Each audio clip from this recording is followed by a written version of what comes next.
I really don't care about that question because it really ain't got nothing to do with me. That's more my brother's thing. you know. That's more of a question I think he might have gotten tired of. You know, people ask me about it. They're like, "Hey, man, what were you thinking?" You know, hey, whatever. You know, I wasn't really thinking about it because I'm getting ready to do my line. But I've told that story a few times on different podcasts with people, maybe 2 or 3 times. I know I told it on mine, I think, and I told it on a couple other guys.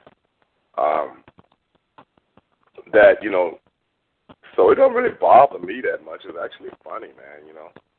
But people ask me, what were you thinking? I'm like, I wasn't even listening to him. I'm waiting to do my lines.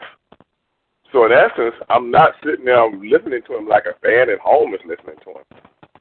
I'm listening to him subconsciously because I'm waiting to do my lines when Mean Gene comes to me.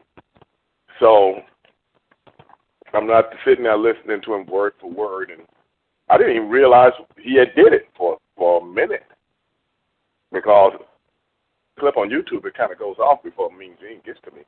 But if you watch the show, you know, then I go into my whole soliloquy of whatever I was saying. I really don't remember. But I know we had to say something about Hulk Hogan, and this was right before we had to go out and work.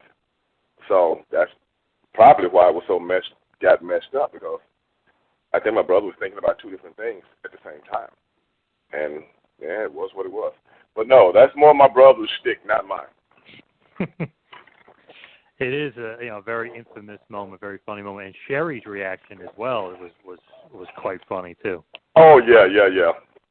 That was like I said, it was a gaffe. You know what I'm saying? And in all actuality, I had actually forgotten about that until it came out on YouTube several years later. Wow. And people started telling me, because it was just a night.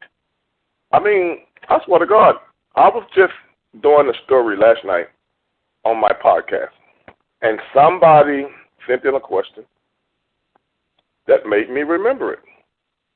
Up until then, I didn't even remember this story. And once somebody said something, it triggered something in my head.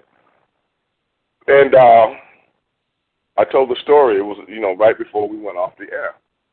I said, speaking of whatever made me think of it, I said, speaking of so-and-so, let me tell you this story before we go. And I told a story. The story was about Matt Damon. And that's just me, man. I've told people 1,000 times, I've never taken pro wrestling home with me. It's a job that I go to. And when I'm there, I'm all in. When I'm not there, I'm all out.